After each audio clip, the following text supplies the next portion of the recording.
what's going on, YouTube? What's going on? I'm saying this is another reaction today. This is a very interesting case. My good family, the tribe, have been telling me to react to this for a minute since I think the last or the two last Sundays. So we're gonna be reacting to the Japanese girl who was violated and tortured for 44 days by the Yakuza. So if you're not already in Twitch, make sure you join the stream, bro, because you're missing out. Alright? Subscribe to join the tribe. No more lies. If you don't like and sub, I will kiss her mum. Hey, you heard it. I didn't say it though. This is Junko Furuta, and she is the victim of what's been described as Japan's worst case of juvenile delinquency. Okay. What this innocent young girl suffered at the hands of 4 sick and twisted boys has become one of the most horrifying cases the world has ever seen. Okay, the let's see what happened. ringleader of these boys, Hiroshi Miyano, oversaw the kidnap, abuse, and torture beyond any level of cruelty any human being could do to one another. Okay, what they did he made do? her their captive, their slave, and their punching bag, before finally freeing her from constant pain by taking her life. This case is perhaps one of the most gruesome one we've ever covered, with prolonged abuse and total disregard for human life. Viewer discretion is advised, as the details of this crime are extremely graphic, and the circumstances are as heartbreaking as they are tragic. How have you not heard of this? Hell nah. April 2nd, 1999, the body of Junko Furuta is laid to rest while mourners struggle to hold themselves together. This unfortunate young girl's journey through life came to an end in the saddest way possible. It's hard to imagine the shock her loved ones must have been feeling. Is this TOS friendly? It is really Hey, we a small stream anyway, so I'm pretty sure if Twitch ever, if something ever happened, yeah, IRGS reacted to. Oh, nigga, we're good then. If your rage reacted, we chill. After her tortured body was found encased in concrete and dumped at waste ground. The last time anyone had heard from Junko was when she had called home during her disappearance to tell her family she had run away, was staying at a friend's house, and was safe and well. At her funeral, her friends pay their own tribute to this popular high school kid. Jun-chan, おかえりなさい。こんな形で再会するとは夢にも思っていませんでした。痛かったでしょうね。苦しかったでしょうね。いつもおおらかで明るい純ちゃん。文化祭の時、みんなでお揃いで作った赤いハッピー。とっても似合っていましたね。Born in 1971 in Misato City, a province of Saitama, Japan, Junko led a relatively... Yo, real quick, tribe. Let's get a rest in peace for, what was her name? Junko? R.I.P. Junko, man. You know what I'm saying? R.I.P. Junko. You in the afterlife right now. Obviously, I hope you're in a better place with God. You know what I'm saying? R.I.P. Junko, R.I.P. Junko, R.I.P. Junko, bro. R.I.P. Junko in the motherfucking chat right now. Normal and happy life, working hard to achieve good grades and to build a future for herself. By October 1988, the 17-year-old was living at home with her 2 brothers and was already working a part-time job. In fact, her popularity wasn't hindered by the fact that she was known to never drink, party, or take illegal drugs. Her respectable behavior didn't stop the constant attention she received, in part due to her beautiful looks and her endearing personality. Her family and many of her close friends all agreed that it's hard to find a young person so dedicated to their future like Junko was. She was so dedicated, in fact, that her 2 greatest pursuits were diligently attending school and working to save up money for her future. And she even had a job lined up for after she graduated. It looked like she had a dream life already in the works. Junko hardly seemed like the type to attract the bad boy kind of personality, but attract the attention of one upcoming gang member she did. And this young thug had connections with Japan's most feared criminal organization, the Yakuza. Yakuza? Already known as the school bully, 18-year-old Hiroshi Miyano had become involved in the Yakuza after becoming dissatisfied with how much money he was making working a regular job. He had already been involved in several instances of petty crime and had been kicked out of a private school a year earlier because of his problematic and unruly behavior. But this petty criminal had much darker desires than petty theft or vandalism. His involvement with the Yakuza had begun to draw out his most violent tendencies. And he was not alone in his criminal activities. His friends, friends, Joe Ogura, 17, Yasushi Watanabe, 17, and Shinjo Minato, 16, had got a 17-year-old, 18-year-old, 16-year-old. Listen, bro, I be telling you, man, this gang shit is not cool. I've said this and I'll continue to say it. Never act too cool for school if that's not who you really are. You get what I'm saying? Never put on that persona. Never try to live in that lifestyle because it's just ass. It's just shit. It's just shit. It's just so mid, bro. Like, the guilt you're gonna live with. Sure enough, when you're young, it's like, yeah, in a moment, I don't give a toss. But, bro, when you're older, because everyone's gonna get older, bro. Like, I don't know about you guys, but recently for me, it's been feeling like every day is just like, I swear, like, bro, it's already, what time is it now? It's already like 10:30, bro. I woke up this morning and, bro, it was like fucking 10. And now I'm waking up and now I'm looking at the time, it's also 10:30. It's like, bro, what the fuck? The day's already over. each had a history of violence. We don't got as much time and as you crime, think. but this was nothing compared to the act of violence they were about to commit together, and in the most cruel and evil way. It started when I'm sorry. Her face looked distorted as fuck. most cruel and evil way. It started when Miyano asked Junko on a date. He had recently broken up with his girlfriend and told Junko he had a crush on her. This is With from a her K-drama. stunning features and popularity, Miyano saw Junko as an ideal candidate. Okay. But Junko was not thinking the same thing, and she knocked back his affections, something that many would not do knowing his dangerous connections and short temper. But Junko did turn him down, and the result was a fatal one. Maybe he felt embarrassed and humiliated, but even if he did, that doesn't excuse what he planned to do to Junko in revenge. He just had to bide his time. Around 8:30 p.m. on November 25th, 1988, Junko was riding her bike home after her full shift at work. She was looking forward to watching the final episode of one of her favorite shows, Tombo. At the same time, Miyano and Minato were out hunting for innocent women to have their way with at a park in Misato. Like, niggas can't take no for an answer, bro. Fuck. Niggas cannot take no for an answer, bro. Like, she just says nah, you just have to be like, alright. But, like, it's different, I guess, because he's in a gang, everyone's got a reputation. Because the nigga's in a gang, and he's in a mafia, wherever, the Yakuza, or dangerous connections, when he goes and he's like, yo, bro, you didn't get the go, people are gonna see him as weak, they're gonna push him around, they're gonna troll him for it, and it's all about pride here, B. You know what I'm saying? I guess, like, that's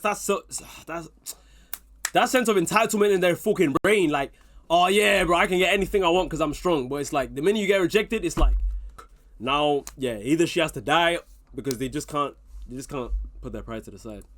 You see, one of this group of boys' favorite pastimes was to rob and assault girls. They did this a lot. They could spot an easy target, and they always seemed to get away with it.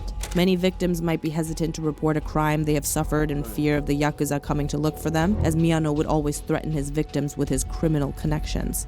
For Junko, this night of joy was about to become a night of horror, as she was spotted by the two boys and quickly became their next target. As she rode home on her bicycle, totally unaware of any danger, she was suddenly pushed to the floor by Minato, while Miyano hid nearby, ready to begin his deception. Miyano ran over to her, claiming to have witnessed the attack and offering to walk her home safely. We'll never know if she had any suspicion, or was unsure of her safety during the walk home. There probably wasn't that much time for her to think about it, as along the way, Miyano grabbed Junko and forced her into a warehouse. What? She must have been terrified at the ordeal she was going through, as Miyano began to exact his revenge on her for having the nerve to say no to his advances. As always, he threatened her family with Yakuza thugs if she didn't do exactly what he wanted. What he did want from this innocent girl was nothing short of monstrous. Junko was violated by Miyano in the most sickening way, having his way with her without any remorse. After he finished, Miyano called his friends to brag about what he had done, but this was only— See, this is what I was talking about. It's about bragging. Like that, but that's what I said though. All of this wasn't even for like, yo, all of this wasn't even for like, not just because he said no, or because he felt hurt. It's just because of the embarrassment, just because of the pride. The first thing the nigga did was tell his friends, yo guys, look, I did it. You know what I'm saying? He didn't keep it to himself. He wasn't like, okay, yeah, I finally got you. No, nigga went to brag. Like, only the beginning of Junko's nightmare. She was assaulted again in a nearby hotel by several boys who appeared to take great pleasure in their despicable act of depravity. The boys then concocted a plan that would eventually become a death sentence for Junko Furuta, but not before she was made to suffer through weeks of agonizing abuse. She was taken to a house that had already been used as a gang hangout by Miyano, Minato, Ogura, and Watanabe for some time. It seemed the perfect place to keep their new captive. Over the next day, they are reported to have humiliated and violated her at will several times. They planned to let other Yakuza members join in on making Junko their slave and ongoing prisoner. This happened before to another girl the gang members had kidnapped. Like Junko, they also violated her in the sickest way before eventually releasing her. But for Junko Furuta, this would have been the only consolation. By the third day, her parents, who by now were beginning to grow sick with worry, decided to call the police to report her missing. When Miyano and the others heard the police were looking for Junko, instead of returning her, they began to scheme. Their plan would ensure that both her parents and the police would call off their investigation. Junko was forced to call her parents and pretend she had run away from home to stay with a friend. That's why she told made them the that she was call. safe and convinced her parents to call off the investigation. This gave the four kidnappers the freedom they needed to continue their onslaught of abuse. They had just one more obstacle to overcome: Minato's parents. In order to have an excuse for Junko being around, Minato told them Junko was his girlfriend. This deception appeared to fool his parents at first, although they later admitted they became aware of what was really going on. But knowing their son's violent tendencies and fearing his close affiliation with the Yakuza, they remained silent. It was later revealed his brother had also figured out what was going on in their house, but also chose to stay silent. In the end, the kidnappers didn't even need to pretend, as they realized no one was calling the police. It's understandable Minato's family may have feared him and what members of the gang may have done had they called the police on their own, but these three people could have stopped this nightmare early on had they had the bravery to do so. Junko had by now suffered days of violation, torture, and abuse, but the worst hasn't yet come. Around a week into the ordeal, we can only imagine that she had been violated time and time again by the four boys and other gang members that were involved. They were invited to abuse her, and as time went on, the torture became more twisted and inhumane. She was no longer allowed to wear clothes or eat. It's believed on the cold nights she was forced to sleep on the balcony outside. By now, much of what Junko had been through would have broken the spirit of many, but she fought on, taking days and days of abuse and beatings, starvation, and even being forced to sit in a freezer where they would make her suffer for hours. Because she said no. Yo. Niggas can't take no for an answer. Like, this is... to me. That's crazy to me. Around 10 days into the ordeal, Miyano and his friends would intensify their attacks. They no doubt laughed as skewers of hot food were put inside her, causing painful internal damage. Inside her from where? It was this incident that finally gave her the courage to try to escape. Junko somehow found the strength to crawl to a phone in the house, where she managed to dial for the police. As they answered, she must have finally thought she was going to be free of the constant pain. But before she could make her cry for help, Miyano entered the room and slammed the phone down. Naturally, the police, who were concerned at the call being cut short, called back the number. Miyano answered, and in a cruel twist, managed to convince the police that the emergency call was made in error, something the police never bothered to check on. Inside? Wait, inside there? Inside? They put hot skewers in... Wait. Nigga, I'm not gonna say it, bro. Ending Junko's hope for freedom. I'm not gonna say it. For her disobedience, she was subjected to even more torture beyond anything she had experienced yet. They intended to make sure she couldn't run away again by taking her feet. She was teased with the lit flame while her feet was doused in lighter fluid. They put the flame to her and watched as she burned. They burned her feet, bro. They burnt her feet? Have a great stream. Oh, look at this nigga finally being positive. Appreciate you, Pash. Wait, they burnt her feet? Okay, so nigga wanna say shut the fuck up. You was nice to me. I wanna be nice to you again, and you say shut the fuck up. Nigga, fuck you. Nigga, fuck you to the maximum, bitch. Nigga, fuck you, nigga. I fucking hate you, bitch. Fuck you, bitch. Nigga, fuck you. Causing agonizing pain. But this was not the only time she made a chance for freedom. One of the boys who had been invited to violate her had decided to tell his brother what was happening at the Minato house, who then called the police. What happened next is a shocking failure of the authorities, as police went to the house but decided not to search it. They believed the invitation to search the house was sufficient proof that there was nothing to hide. Had they followed through on the information they were given? Wait, I'm doing a reaction video right now. I know. Oh. I just want to see. Junko could have been saved 16 days into her unimaginable captivity, and the four boys could have been made to pay for their crimes. Instead, police walked away, considering the matter closed. Her kidnappers decided they needed to have even more of what they considered fun, so Junko was tied to the ceiling and used as a human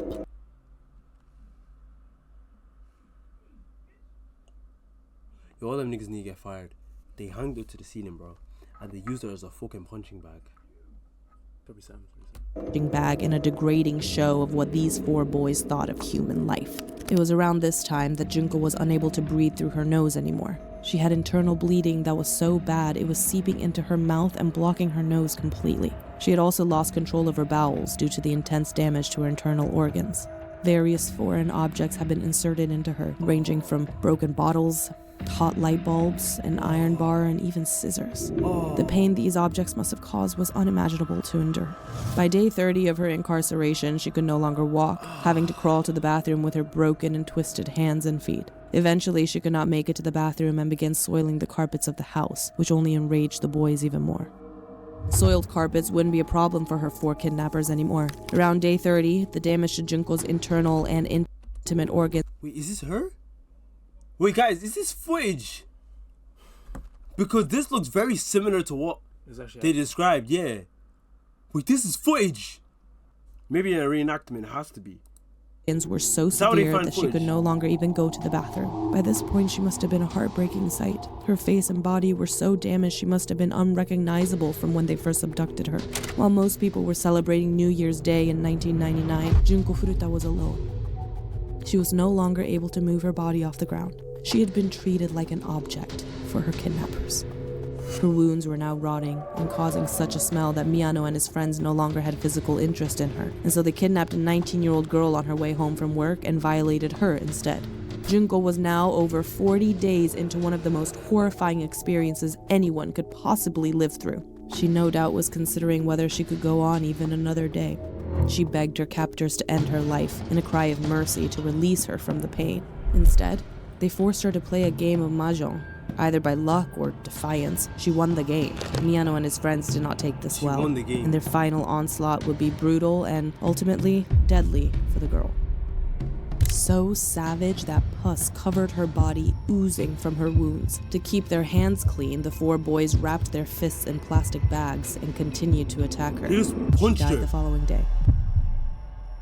It's both a miracle and a tragedy that this innocent girl lasted 44 days of the most intense abuse. Her beautiful looks were destroyed, and the girl who loved to socialize had been alone and scared for over a month. The day she died, Miyano, Minato, Ogura, and Yasushi realized she had passed away. In an attempt to avoid being discovered, they decided to dispose of her body at a nearby landfill, which was a local dumping ground for waste. What? In one final act of humiliation, they placed her body into a 55-gallon drum, filled it with concrete, and dumped the barrel, hoping it would never be discovered. Were it not for a lot of luck and some stupidity by one of the guilty parties, then it's possible the body of Junko Furuta would have never been discovered.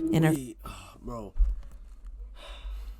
But like, my thing is, right, even though the parents were like, bro, like, not like I look at it from a perspective, I see like there's so many ways you could have like investigated or probably like just ask more questions, bro. Like, she said to her parents that she was at a friend's house. Well, bro, being at your friend's house for 44 days doesn't make sense. Even if you was at a friend's house for damn near maybe a couple of days, like 2-3 days, that would make sense. 4 days, okay. A whole week? Okay, at this point, like, what's going on? Like, are you living there? You know what I'm saying? You haven't talked to your child in 40 days. You know what I'm saying?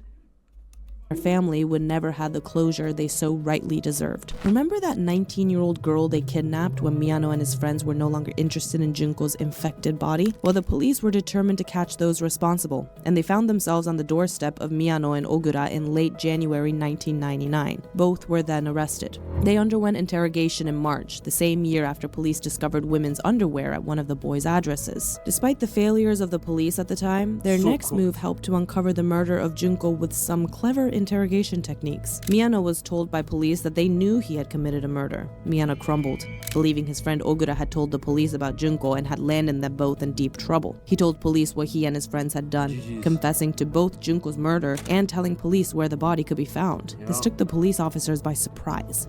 They had called the boys in for interrogation over an unrelated, unsolved murder of a woman and her child just months before Junko disappeared. Sadly, the murder of this woman and child will remain unsolved at the time of making making this video. What police did know was the location of a different victim, one they had been looking for months. Although police could have done more at the time she was missing, they were now determined to get justice for Junko and her family by making these boys pay with the full weight of the law. Police wasted no time and discovered her. They have to be in jail for life. Don't want to see no 30 years. Don't want to see no 20 years. Don't want to see no 10 years. Fuck the double digits. I want to see life. I want to see a life sentence, bro. Dead ass. Body the very next day, on March 30th, 1999. Her body and face were so ravaged by the weeks of abuse that she could only be identified by her fingerprints. A sad end to a young life with so much potential that was snatched away by her cruel kidnappers. But what police found next is both shocking and heartbreaking.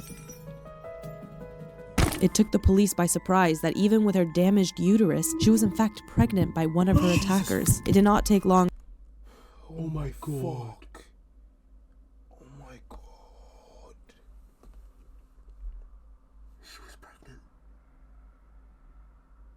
She was still pregnant. For DNA to pin Miyano, Minato, Ogura, and Yasushi to the sickening crimes that this girl had suffered. Minato's brother was also arrested, but even though they had the main perpetrators in custody, there's still an unknown amount of young torture them boys till they become mice. Men who violated her during her capture that have managed to evade arrest. But justice was not as easy to come by as Miyano's confession, as the system was about to fail Junko Furuta in death, as it did during her life. What? For this most heinous and sickening disregard of human life, you would expect those found to be guilty suffering lifelong prison sentences in the harshest of conditions. Instead, Miyano received a relatively light sentence of 17.